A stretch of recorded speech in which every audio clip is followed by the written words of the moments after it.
La foi contient un pouvoir redoutable.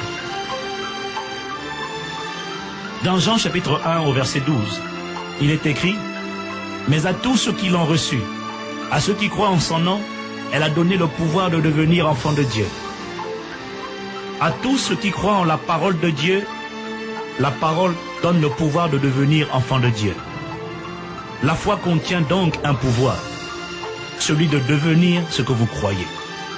Il s'agit d'une action surnaturelle. Autrement dit, votre foi contient un pouvoir redoutable, le pouvoir de faire de vous ce que vous croyez. Vous devenez ce que vous croyez au plus profond de vous. Vous ne devenez pas ce que vous désirez. Vous ne devenez pas ce que vous espérez. Vous ne devenez pas ce pourquoi vous priez. Vous devenez ce que vous croyez. La foi contient le pouvoir de devenir. Je ne parle pas d'un mécanisme de pensée positive par lequel vous essayeriez de vous persuader que vous croyez.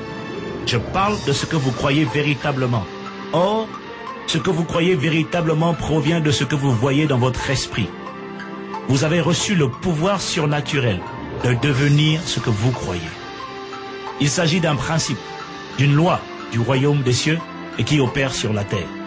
Faites donc attention à ce que vous croyez.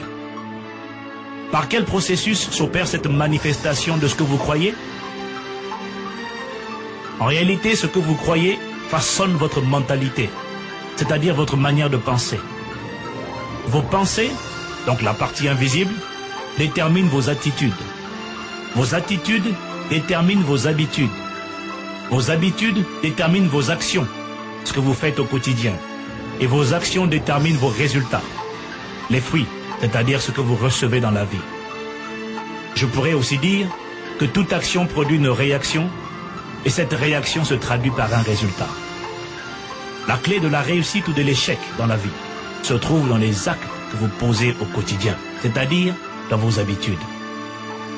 Il y a quelque chose que vous faites régulièrement et qui permet de dire à l'avance si vous allez réussir ou si vous allez échouer. La réussite ou l'échec sont prévisibles et ne dépendent absolument pas du hasard. Un champion ne devient pas champion sur le terrain, mais à l'entraînement. Le terrain ne fait pas le champion, il le révèle simplement au grand jour. Ainsi, je viens de vous expliquer le processus de manifestation de ce que vous recevez dans la vie. Je l'appelle le PAR. Pensée, attitude, action, résultat. Et puisque ce que vous croyez est influencé par ce que vous concevez, que ce que vous concevez est influencé, affecté par ce que vous percevez, que ce que vous percevez est influencé par ce que vous pensez régulièrement, faites en sorte que vos pensées soient conformes à la pensée de Dieu et non à la pensée du monde. Ne vous conformez pas, mais soyez transformés. L'apôtre Paul écrit dans Romains chapitre 12 au verset 2, « Ne vous conformez pas au siècle présent, mais soyez transformés par le renouvellement de l'intelligence, afin que vous discerniez quelle est la volonté de Dieu, ce qui est bon, agréable et parfait. » La version du Semeur 2000 dit, « Ne vous laissez pas modeler par le monde actuel, mais laissez-vous transformer par le renouvellement de votre pensée pour pouvoir discerner la volonté de Dieu, ce qui est bon, ce qui lui plaît, ce qui est parfait. » Deux mots importants sont mentionnés par Paul dans ce passage. Se conformer et être transformé. Le dénominateur commun à ces deux mots est le mot forme.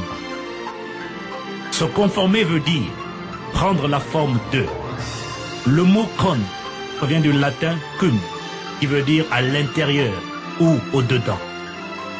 Se conformer signifie donc être à l'intérieur d'une forme donnée ou d'un modèle déterminé. Ou encore, agir et réagir en accord avec les standards, attitudes et pratiques qui existent ou qui prévalent. À l'inverse, le mot trans signifie au-delà ou à travers. Transformer, du grec métamorphéo, signifie donc aller au-delà d'une forme déterminée, d'un modèle déterminé ou établi, ou encore changer en forme, en nature, en apparence et en structure. Si vous mettez de l'eau dans un verre, cette eau prendra automatiquement la forme du verre. Si le verre est cylindré, l'eau aura une forme cylindrée. Et si le verre est carré, l'eau aura une forme carrée. Si l'eau n'accepte plus d'avoir cette forme carrée ou cylindrée, elle va devoir sortir de son récipient. Le monde, cosmos en grec, représente un système de valeurs, de pensées, de croyances et d'habitudes qui est en vigueur dans une région de la Terre. Le monde ne décrit pas une zone géographique, mais plutôt l'influence d'un système de pensée, de valeurs, de croyances et de pratiques qui opèrent dans une région déterminée.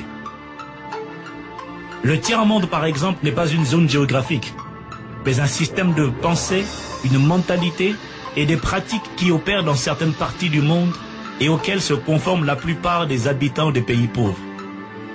Paradoxalement, beaucoup habitent dans des pays dits riches, riches en possibilités, en opportunités, en ressources diverses, mais vivent dans un tiers-monde. Nous habitons tous sous les mêmes cieux, mais pas sous le même horizon.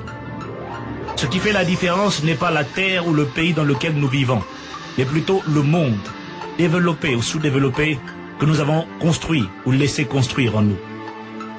L'apôtre Paul nous demande de ne pas nous conformer, c'est-à-dire de ne pas prendre la forme ou le modèle de médiocrité, de convoitise, de bassesse, d'impureté, d'échec, qui provient du système de pensée, des croyances, des pratiques et des valeurs existant autour de nous.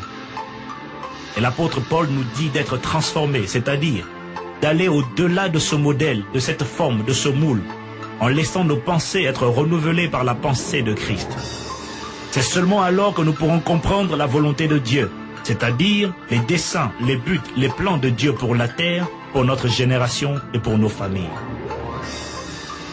Si vous avez été classifié, limité ou étouffé par les systèmes de pensée, la mentalité, les clichés, les stéréotypes que l'on vous a inculqués depuis votre enfance, Dieu dit par la bouche de Paul, « Sortez de ce moule et revenez à mon modèle original. » C'est la raison pour laquelle Paul parle de renouvellement de vos pensées.